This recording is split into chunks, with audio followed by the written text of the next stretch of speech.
Halo, Shalom, Assalamualaikum warahmatullahi wabarakatuh. Eh, Namo Buddhaya, Om Swastiastu, Salve, dan salam kebajikan. Dan tidak lupa salam sehat buat kita semua.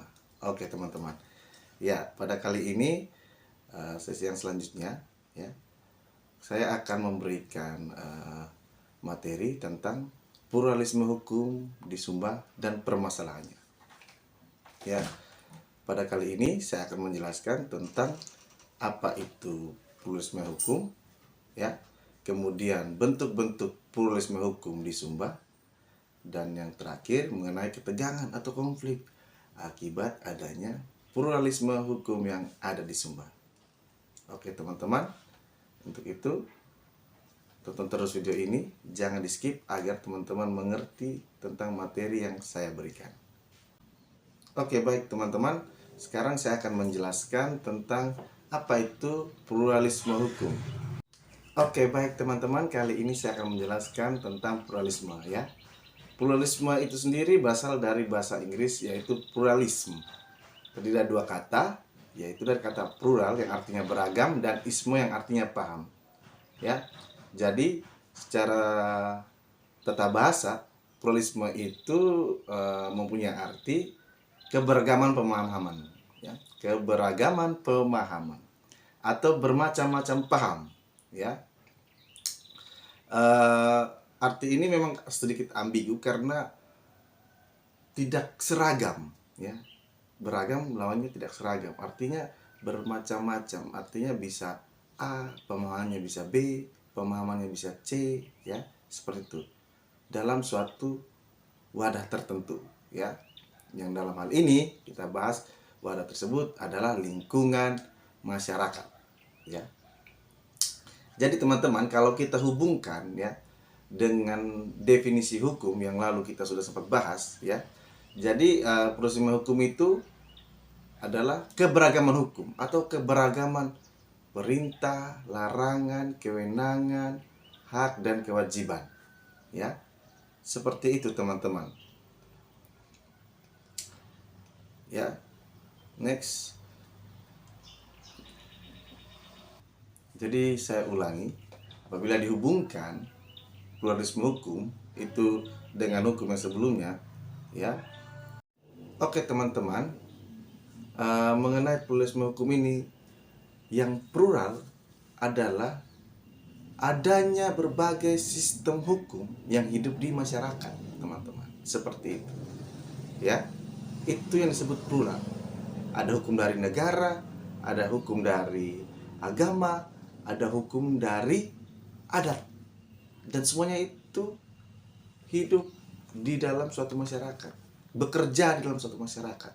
Jadi yang plural atau pemahaman yang beraneka ragam di sini teman-teman adalah sistem hukumnya, ya, yang dianut dan dijalankan, dan masing-masing mempunyai karakternya tersendiri. Ya, ingat di pertemuan sebelumnya saya sudah menjelaskan tentang sistem hukum. Ya.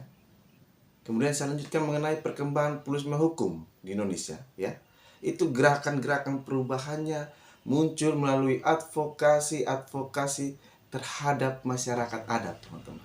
Ya, seperti itu. Gerakan pluralisme ini muncul akibat adanya advokasi terhadap masyarakat adat. Ya, dalam konteks ini, ya, dalam artian advokasi masyarakat adat itu pluralisme hukum dipakai untuk membela tanah-tanah masyarakat yang diambil paksa, teman-teman. Ingat, yang diambil paksa oleh negara atau pelaku swasta. Ya, diambil paksa oleh negara atau pelaku swasta. Jadi perkembangannya itu pluralisme hukum ini dipakai sebagai alat untuk mencapai keadilan dari masyarakat itu sendiri berdasarkan nilai-nilai luhur, ya, gitu ya.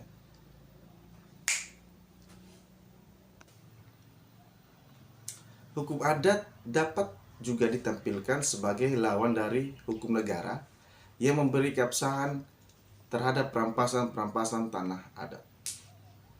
Ya. Jadi hukum adat dalam hal perlawanan masyarakat adat terhadap perampasan tanah itu diposisikan sebagai kontra, ya, dari perbuatan-perbuatan negara yang melanggar hak-hak masyarakat adat, ya. Singkatnya, konsep pluralisme hukum dipakai untuk mengangkat kembali keberadaan hukum adat. Nah, seperti itu. Atau dengan kata lain, pluralisme hukum ini mengeksistensikan kembali, ya, atau lebih mengekstensikan lagi, ya, hukum adat itu sendiri. Jadi hak adat ini harus eksis karena dia masih hidup di dalam masyarakat, maka dia harus eksis. Pluralisme hukum adalah salah satu jembatannya. Jadi begitu teman-teman, perkembangan pluralisme hukum di Indonesia seperti itu. Kemudian sesi selanjutnya saya akan menjelaskan mengenai bentuk-bentuk pluralisme hukum di Sumba. Setelah kita tadi mengetahui tentang pengertian dari pluralisme hukum, sekarang kita akan melaju ke sesi yang selanjutnya, yaitu tentang bentuk pluralisme hukum yang saya sudah ungkapkan tadi, ya. Dan lebih khusus pluralisme hukum yang ada di Sumba, teman-teman, ya. Nah, bentuk pluralisme hukum yang ada di Sumba ini adalah antara lain, yaitu yang sudah saya ungkapkan juga sebelumnya, yaitu hukum positif atau hukum negara dengan living law. Saya ulangi, bentuk pluralisme hukum yang ada di Sumba, ya, itu terdiri dari hukum positif dan living law, ya. Artinya ada dua pemahaman hukum yang hidup, yang beragam, yang berbeda, namun dianut oleh masyarakat yang ada di Sumba. Seperti itu, ya, dianut. Nah, mungkin agar lebih jelas, saya akan memberikan pengertian dari kedua pemahaman atau pandangan hukum tersebut. Yang pertama adalah hukum positif. Ya. Apa itu hukum positif, teman-teman, ya?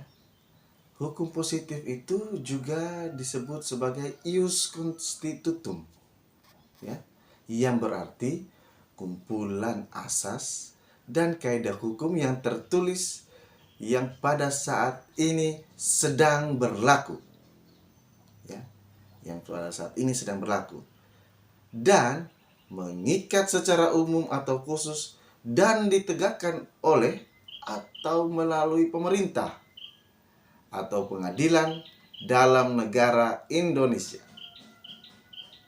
Saya ulangi, hukum positif kadangkala juga disebut sebagai ius constitutum, yang berarti kumpulan asas, kumpulan kaidah hukum yang tertulis yang pada saat ini sedang berlaku dan mengikat secara umum atau khusus ditegakkan oleh atau melalui pemerintah atau pengadilan dalam negara Indonesia.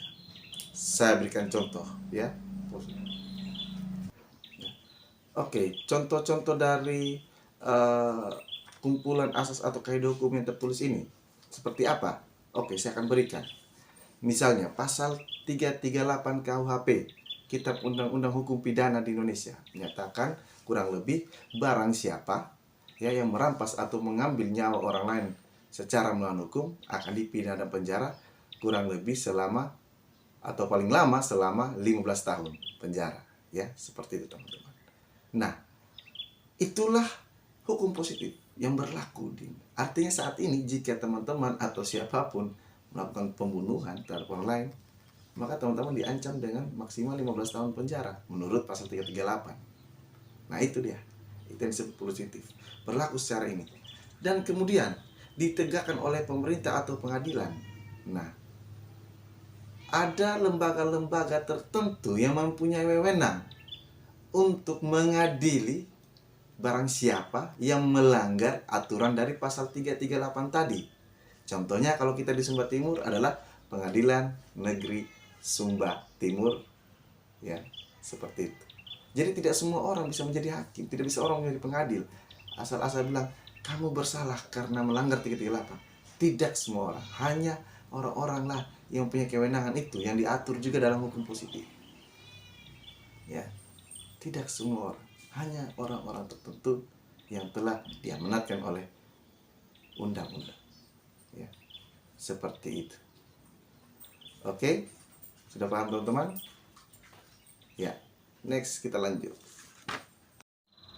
Ya, dengan adanya hukum positif atau hukum negara, diharapkan akan terciptanya kepastian hukum, keadilan, dan adanya keseragaman hukum di seluruh wilayah Indonesia atau yang biasa disebut dengan universal. Ya, seperti itu.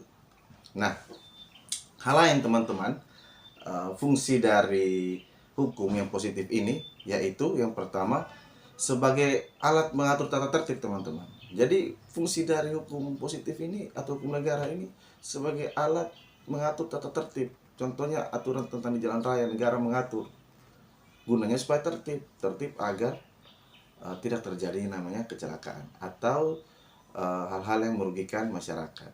Ya. Kemudian sebagai sarana untuk mewujudkan keadilan sosial. Kenapa harus ada sarana untuk mewujudkan keadilan sosial melalui hukum positif? Karena dalam Pancasila sendiri sudah menegaskan bahwa ada yang namanya keadilan sosial bagi seluruh rakyat Indonesia.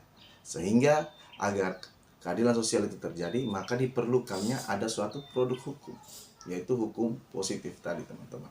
Ya. Selanjutnya fungsi hukum itu sebagai sarana penggerak pembangunan, ya. Penggerak pembangunan ini dalam arti daya mengikat dan memaksa hukum dapat digunakan untuk menggerakkan pembangunan. Pembangunan di sini sebagai alat untuk membawa masyarakat untuk lebih baik. Contoh misalnya, ya, untuk membangun masyarakat nih, matematika masyarakat seperti yang ada di daerah lain, mungkin di DKI Jakarta tentang perda buang sampah ya. Jadi kalau membuang sampah itu nanti didenda. Kalau ketahuan didenda. Nah, itu untuk membangun mental masyarakat agar tertib, teratur, rapi, bersih dan mencintai lingkungan ya. Seperti itu. Salah satu contoh.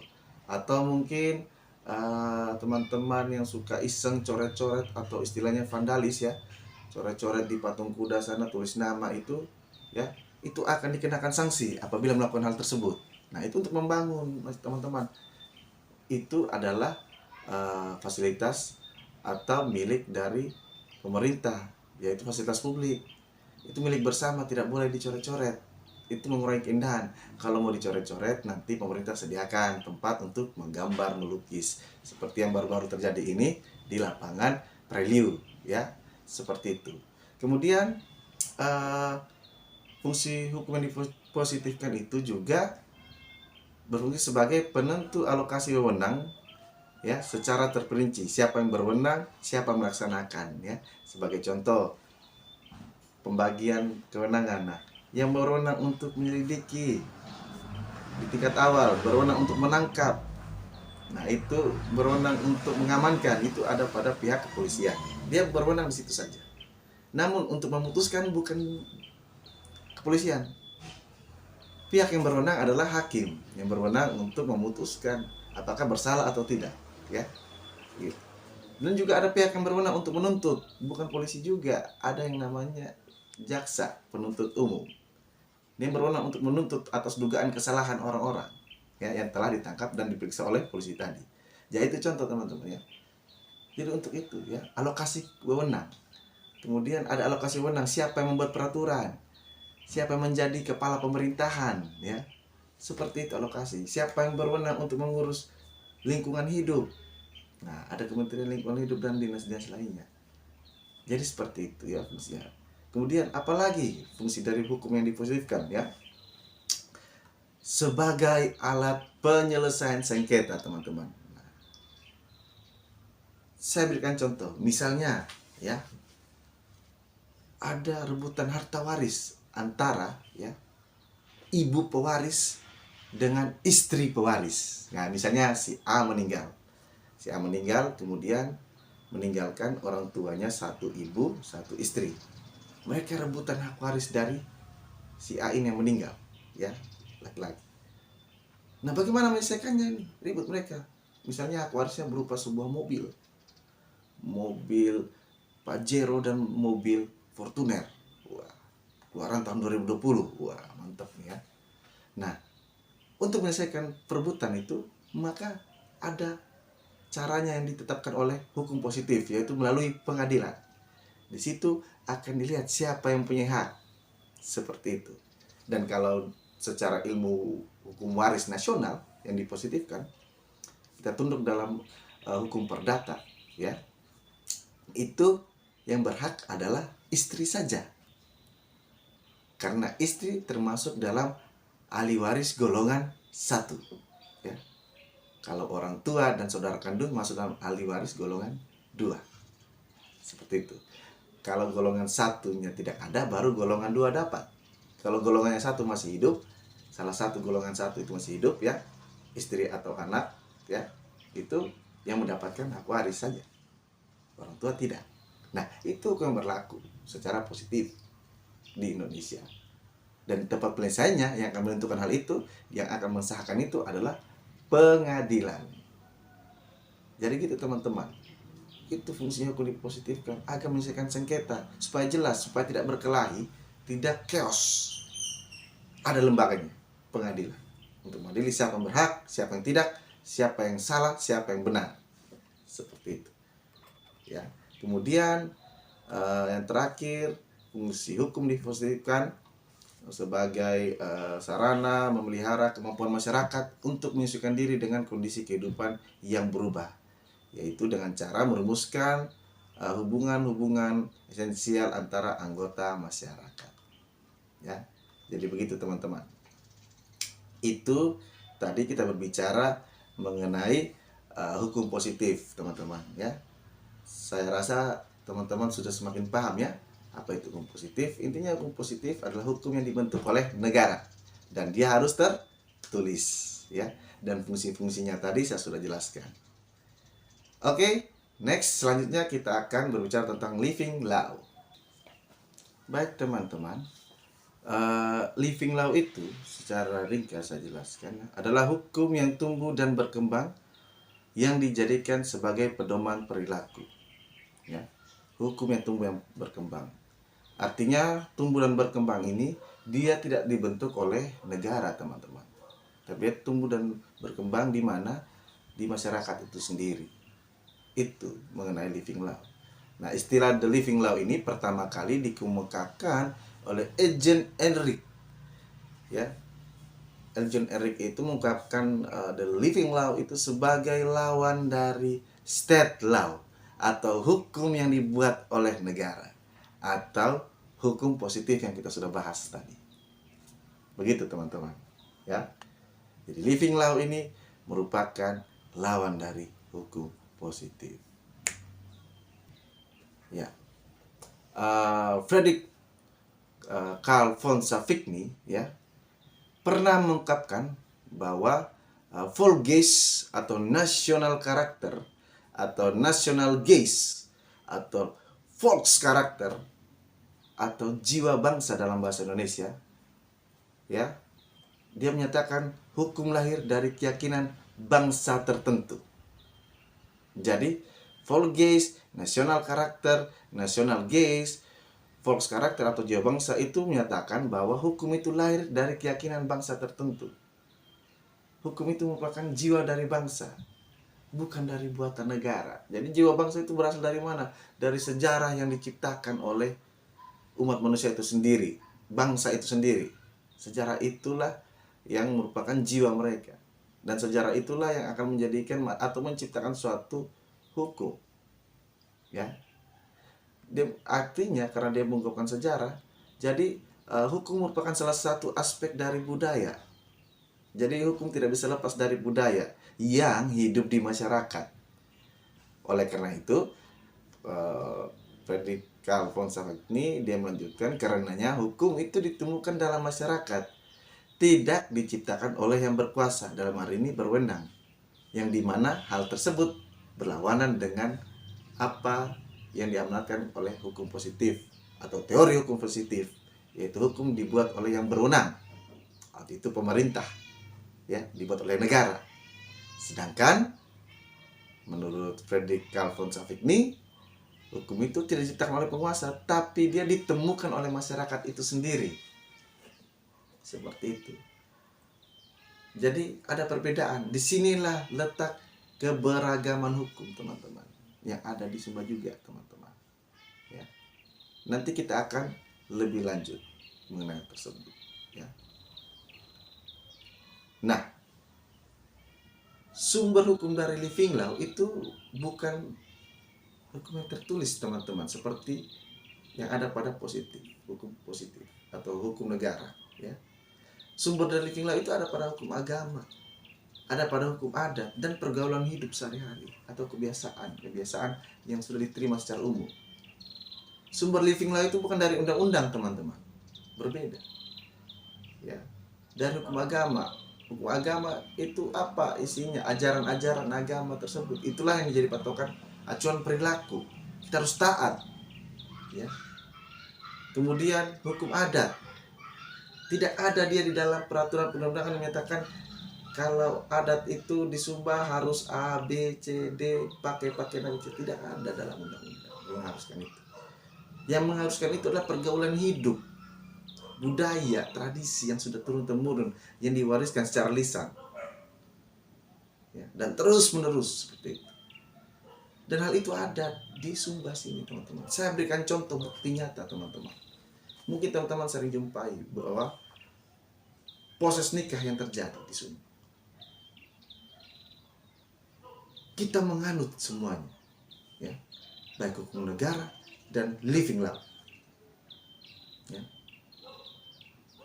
Living Law tadi apa, teman-teman?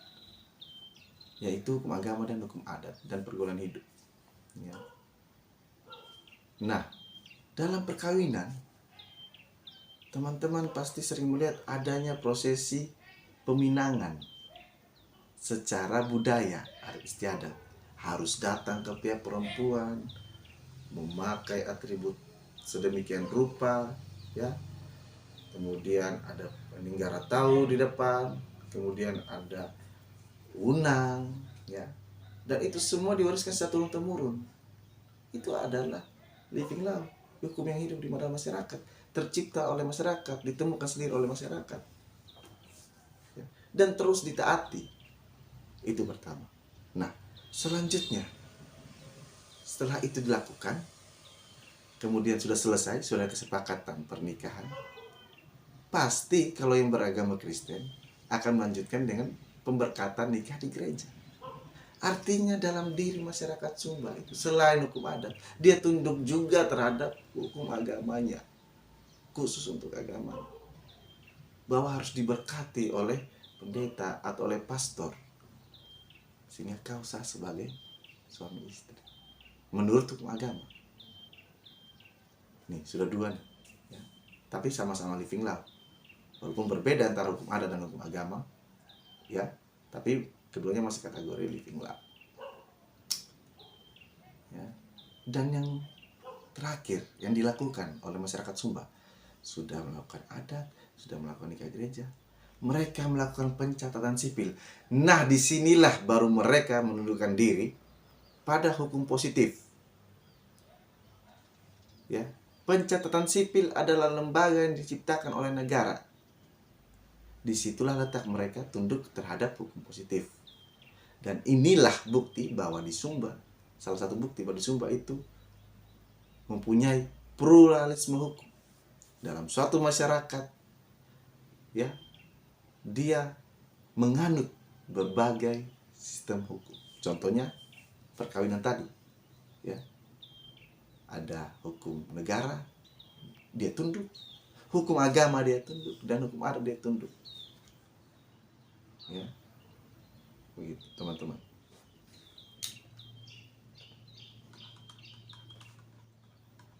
Nah,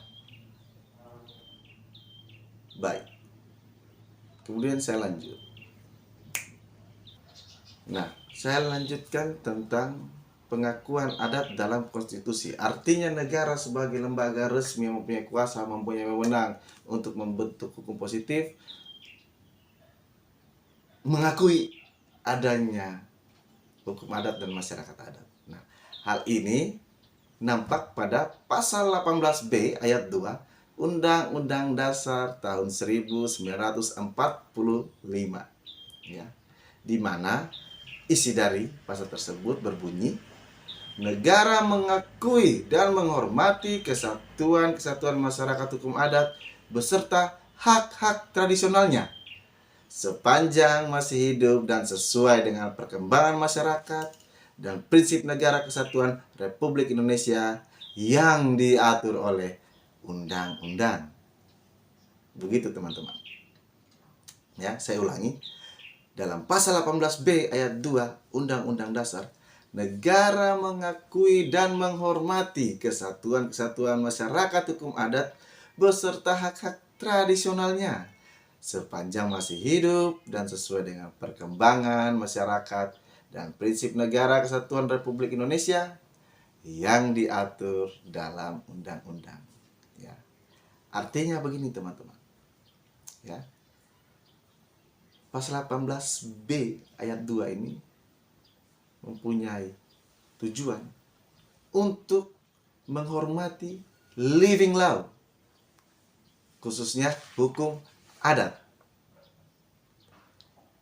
Boleh dipakai sebagai peraturan hidup masyarakat tersebut atau pedoman berperilaku. Tetapi ada garis pembatasnya teman-teman. Pedoman perilaku tersebut itu tidak boleh yang bertentangan dengan prinsip negara. Apa contoh? Hak asasi manusia itu. Jadi 18B sebagai pengakuan tapi sebagai sarana pembatasan teman-teman. Pertama, dia living law tadi harus hidup. Namanya juga living law, hidup di masyarakat. Kalau sudah tidak hidup, artinya sudah tidak diakui lagi. Itu konsekuensi logisnya. Hubungan antara living law dengan 18B ini teman-teman. Ya, pasal 18B ayat 2. Sepanjang masih hidup, ya sepanjang masih dilakukan. Ya, karena living law itu ya sepanjang dia ada di dalam masyarakat itu, pedoman perilaku tadi yang tidak tertulis itu. Otomatis 18B berbunyi sepanjang masih hidup juga. Ya. Kemudian dilanjutkan dengan perkembangan masyarakat dan prinsip negara yang saya bilang tadi sebagai pembatas. Contohnya apa? Hak asasi manusia. Kalau si Ani tidak ingin menikah dengan si Budi, jangan paksa Ani dalam hal apapun.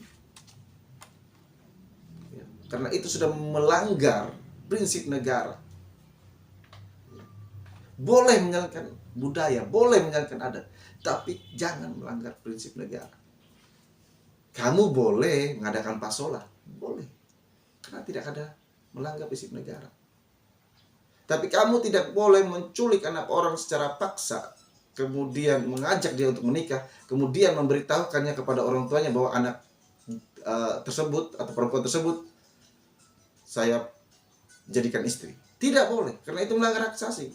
Hak asasi perempuan itu, dia berhak untuk menikah, memilih pasangan hidupnya dengan siapapun, tanpa ada paksaan. Jadi seperti itu. Jadi saya ulangi teman-teman, pasal 18B ayat 2 ini sebagai sarana pengakuan masyarakat hukum adat atau sebagai pengakuan living law. Tetapi perlu digarisbawahi, ini juga sekaligus sebagai pembatas. Ya, living law mana yang masih diakui dan boleh atau tidak boleh ada di Indonesia, yaitu batasnya apa? Prinsip-prinsip negara kesatuan Republik Indonesia, ya, yang diatur dalam undang-undang. Ya. Tidak boleh lagi zaman sekarang mata ganti mata, ya, gigi ganti gigi, tidak boleh. Dia bunuh keluarga saya bunuh balik. Itu zaman dulu. Ya, memang itu juga salah satu kebiasaan. Tapi itu melanggar prinsip dan undang-undang negara Republik Indonesia.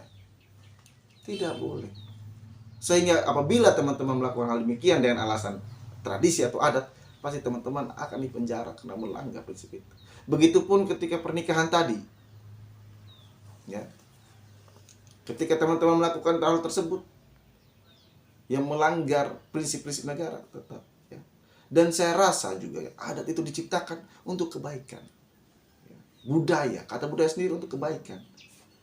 Sehingga hal-hal penyimpangan itu bukan budaya sebenarnya. Itu adalah kebiasaan yang menyimpang. Kebiasaan yang menyimpang belum tentu budaya. Itu bedanya budaya dan kebiasaan menyimpang. Budaya ya kebiasaan, tapi kebiasaan yang baik. Perilaku kebiasaan yang menyimpang itu banyak, tapi itu bukan budaya. Itu yang kebiasaan. Jadi bedanya kebudayaan dengan kebiasaan. Ya, seperti itu. Ya. Oke, next. Nah, selanjutnya untuk memperkuat pemahaman teman-teman tentang perbedaan hukum positif dan living law, ini saya akan memberikan komparasinya atau perbandingannya ya. Di sini kita lihat teman-teman, coba simak. Dari segi bentuknya, hukum positif itu dia tertulis ya, jelas dalam undang-undang gitu ya. Bentuk undang-undang, perda dan sebagainya macamnya. Kemudian the living law itu tidak tertulis ya. Karena dia hidup dalam kesadaran jiwa masyarakat itu ya. Ya tidak tertulis. Jadi secara lisan saja perilaku mereka ya, tapi ditaati gitu. Sifatnya hukum positif itu otonom. Ya, tapi the living law tidak otonom ya. Dia itu responsif atau progresif. Dia itu bisa berubah-ubah tergantung nilai-nilai yang dianut ya, bisa berubah artinya bisa menyesuaikan gitu ya. Wujudnya yang di sini tersusun bentuk ya, tapi wujudnya maksudnya ya peraturan perundang-undangan ya sudah sama kayak di atas tadi, yaitu tertulis. Nah, kemudian the living law itu kebiasaan ya, ada adat kebiasaan, norma agama dan yang lainnya ya, seperti itu. Ya. Kemudian pembentukannya. Nah, hukum positif yang membentuk itu adalah pemerintah yang punya kewenangan. Ya. Sedangkan the living law itu ditemukan oleh masyarakat. Masyarakat menemukan hal yang baik itu seperti apa, akhirnya dia warisi terus ke keturunannya. Habis itu warisi lagi keturunannya dan lingkungan terus secara lisan dan dilakukan ya. Mereka menemukan itu sendiri. Jadi masyarakat itu sendiri yang menemukan hukum itu ya, pembentukannya, membentuk ya, menemukan dan membentuk hukum itu. Kemudian sanksi. Kalau di hukum positif itu norma primer, sanksi ya, yang utama. Tapi kalau di living law tidak wajib ada gitu ya. Itu tidak wajib ada. Ya. Artinya kalau mau kenakan sanksi bisa, tidak juga diberikan sanksi itu boleh ya, seperti itu. Kemudian sumber pembentukan. Nah, sumber pembentukannya hukum positif itu kehendak penguasa. Sedangkan di living law itu tadi pergaulan hidup masyarakat, ya. Nah, dari segi tujuan, hukum positif ini dia lebih condong kepada kepastian hukum. Jadi pasti terukur nih. Pasal 338 KUHP tentang pembunuhan, jelas nih aturannya gini. Dari Sabang sampai Merauke harus seperti ini. Nah, seperti itu ya. Harus seperti ini, sama gitu. Jadi pasti jelas. Sedangkan kalau living law itu melihat keadilan ya. Orang di Jakarta sosial ekonominya keadaannya berbeda dengan orang di Papua. Jadi tidak boleh disama-samakan. Caranya bagaimana? Ya kita pakai aturan pergaulan hidup yang ada di daerah tersebut, di Papua misalnya. Kebiasaan-kebiasaan adat istiadat itulah sebagai acuan pedoman perilaku dan penyelesaian sebuah masalah supaya lebih adil gitu. Ya, seperti itu. Alasannya apa ya? Pembuat undang-undang ini ada di pusat ya, di Jakarta sana. Mereka mungkin saja menelaah suatu peraturan itu berdasarkan apa yang mereka lihat di daerah mereka sana, tapi mereka tidak terlalu melihat yang di daerah pelosok, sehingga kesusahan masyarakat pelosok untuk menerapkan peraturan tersebut. Contoh saja kemarin kita kuliah online ya. Kita di daerah pelosok ini kewalahan, tapi di Jawa sana easy going gitu ya, seperti itu. Kemudian unsur paksaannya ya, daya paksanya itu ya dipaksakan oleh institusi negara ya, ada banyak ya, ada kepolisian, pengadilan dan berbagai macam lainnya. Sedangkan kalau living law kesadaran dari masyarakat itu sendiri ya, daya paksanya ya, moral dari masyarakat itu sendiri ya.